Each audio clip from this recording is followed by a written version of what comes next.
Age of History. Welcome to Soul Calibur 6. Damit herzlich willkommen, liebe Artgenossen, liebe Videospielfans, liebe Fans von Beat'em-Ups, liebe Fans von PS4 und generell irgendwelchen Konsolen,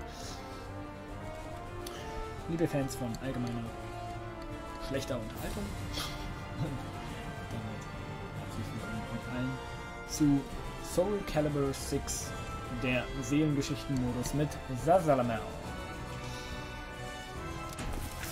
Anno Domini 1583. Prolog Soul Edge. Danke, Nibi. Across all history, the truly strong remain shrouded deep in darkness, hidden from society. They carefully erase all traces of their existence, so that when later generations look back on history, it is as if they were never there. But sometimes, even the most perfect plans to erase one's tracks leave unexpected loose ends. This tome was one of those loose ends, left behind in charred ruins. What secrets lie within?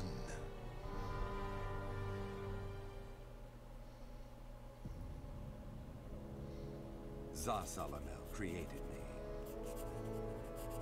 A banal way to begin a tome.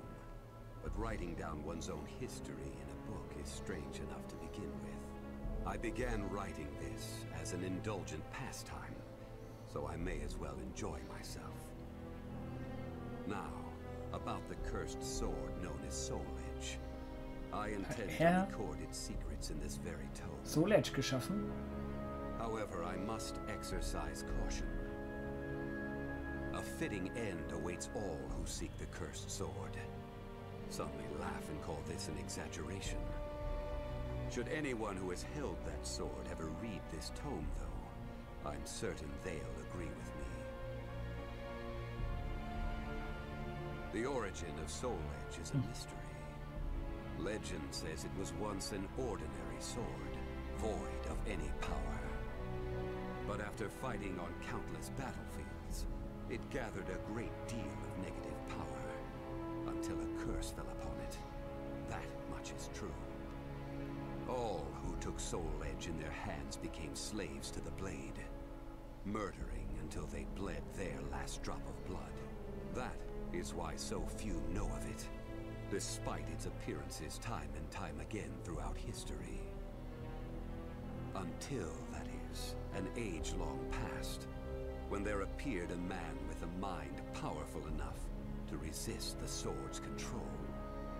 He was known as the Hero King. König der Helden?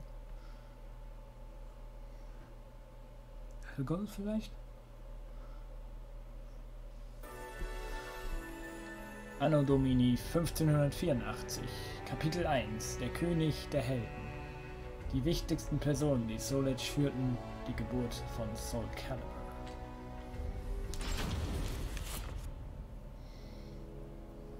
In that ancient age, great change came only through war. Thus, controlling Soul Edge meant ruling the world. The Hero King, being the man he was, one could say it was inevitable that he would bring peace to this warring world. I won't record the Hero King's name here. Someday I may decide the time is right to reveal it, but that time isn't now. It is said the Hero King lost Soul Edge due to his jealous son. Yeah, After the Hero King killed his son, the spirit sword Soul Calibur was born from the remnants of the cursed sword. Indeed, the cursed sword and the spirit sword both come from the very same steel.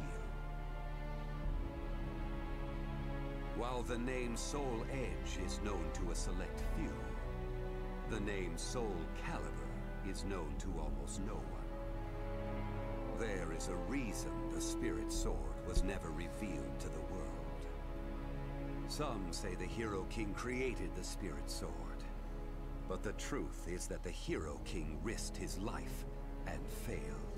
Those who would carry on the dead king's wish and perfect Soul Calibur were to come later. They were known as the Guardians of the Spirit Sword, Like a thief in the night, they took the spirit sword and withdrew into the dark recesses of history. They told others of the hero king's spirit sword, and that they were going into hiding to both prevent Soul Calibur from being used for evil, and to prepare for the threat of Soul Edge.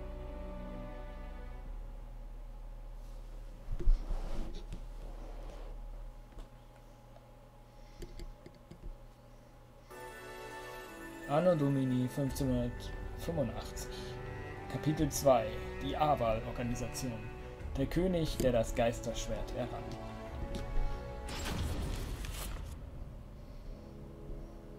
The Guardians of the Spirit Sword only entrust Soul Calibur to a select few.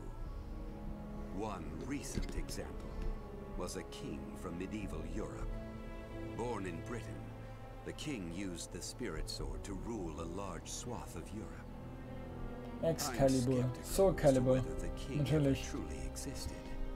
But assuming the tales are true, he was somehow connected with the Guardians of the Spirit Sword, from whom he received the blade. Also, it would be reasonable to assume the king fought with the one who possessed the cursed sword and won.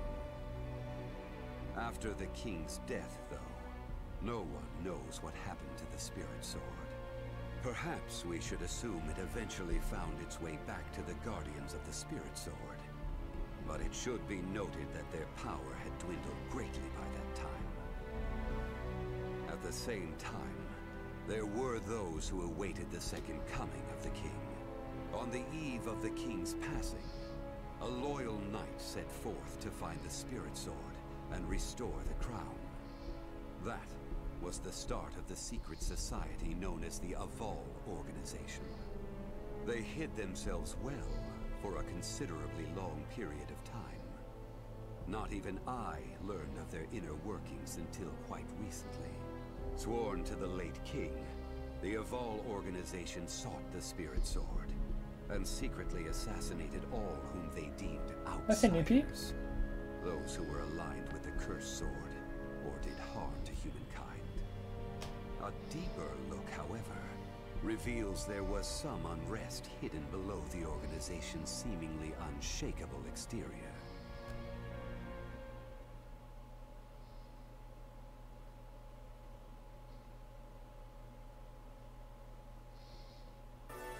Anno Domini 1586, Kapitel 3, die böse Saat. Die Rückkehr des verfluchten Schwerts und seine Freisetzung von Macht.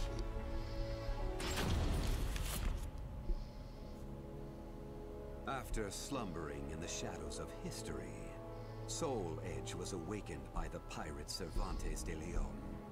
Cervantes attacked the ship of one who had won Soul Edge at an auction. He stole the cursed sword and became its puppet. Soul Edge changes its form depending on its wielder. When Cervantes took up the cursed sword, it transformed into two blades. And after nearly 30 years of slumber, it caused that terrible catastrophe. Cervantes and the cursed sword were defeated by a female warrior, and one of the blades was destroyed. Shattering without coming in contact with the Spirit Sword was a first for Soul Edge. Immediately afterwards, the evil seed occurred. The evil within Soul Edge was unleashed upon the entire world. Why did the evil seed occur? What havoc did it wreak where it landed? Not even I have any way of discerning this. But one thing is certain. Ever since that day, the cursed sword's malfested kin have been swiftly multiplying. What does it mean to be malfested? It's extremely hard to define, for the resulting phenomena are so varied. There are those who undergo monstrous transformations, while others look no different from ordinary humans at first glance. In addition to humans, some animals have experienced transformations as well. Common traits of the malfested include heightened fighting instincts and violent tendencies. Some become beasts, hungry only for slaughter, while others use strategy to entrap powerful foes. But they all slip into towns and cities, seeking blood under the cover of darkness. Sometime after the evil seed, the Azure Knight Nightmare appeared. Rumors said he possessed Soul Edge, and his string of indiscriminate murder seemed to agree with this. Personally, I was also interested in discovering this knight's true identity. I then received news that the Aval organization had encountered him and were defeated. It intrigued me that there seemed to be someone in their organization deeply interested in the evil seed.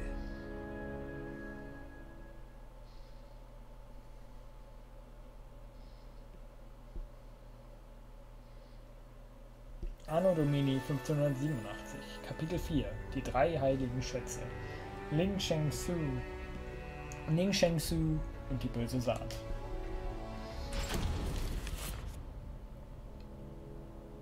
While Soul Edge has appeared constantly throughout history, Soul Calibur's whereabouts are still shrouded in mystery. In time, I lost interest and gave up trying to search for any traces of it. But after resuming my search later, I found that it had been taken to a temple in the east at some point. With it were taken a staff able to absorb all manner of energy, Das ist übel. and a mirror capable of purifying evil. These sacred treasures were used to create Soul Calibur and amplify its power.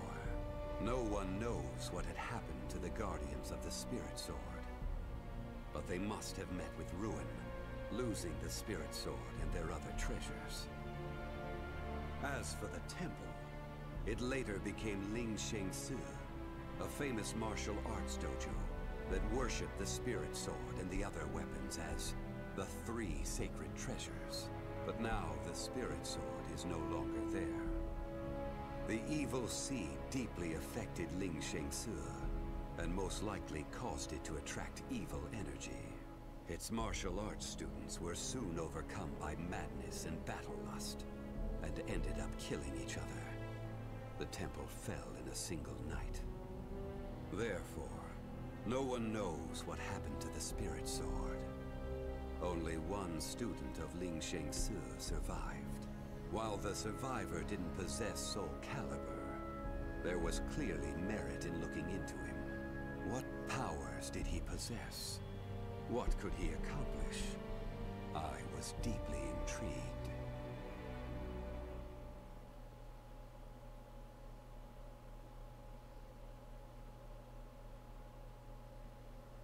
Anno Domini 1588, Kapitel 5, der Totenbeschwörer, der Mann, dessen Sünde für alle Ewigkeit auf ihm lasten würde.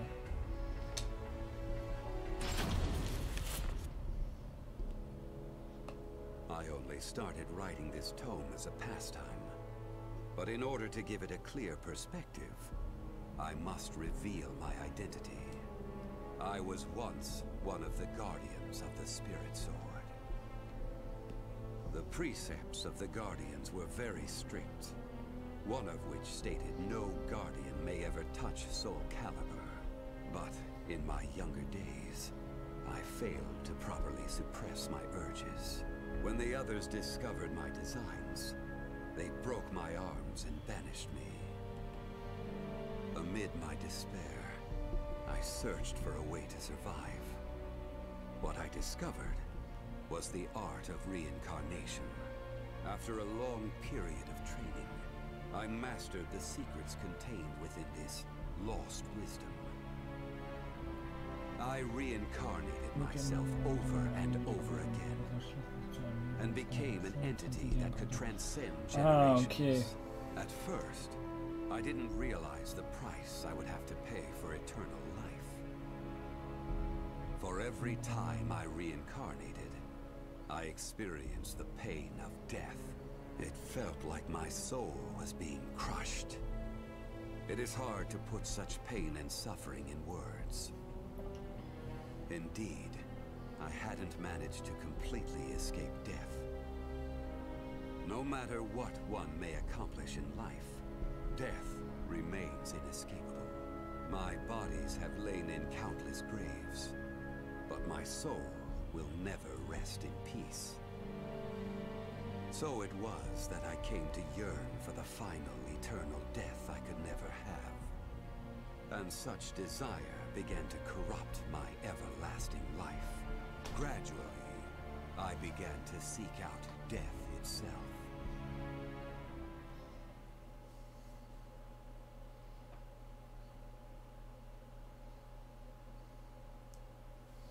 Anno Domini 1589.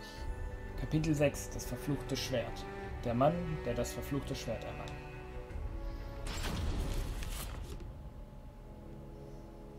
That was 1,000 years ago. My desire for death was at its peak. That longing for true death led me to even take hold of soul edge. Wisdom, power, battle lust. In those days, I felt I could do anything. But when it was over, I was forced to confront just how prideful I had been. As a puppet of the cursed sword, I kept fighting to my last breath. And for what? I fought in an age of endless war that spanned the world, all to establish a certain dynasty. That is all I'll say on the matter. I've lived as every type of person. Old, young, man, woman. But I've never felt as much joy as when I wielded that power. However, not even the cursed sword could free me from the chains of samsara. And so I died, and was born again into this world.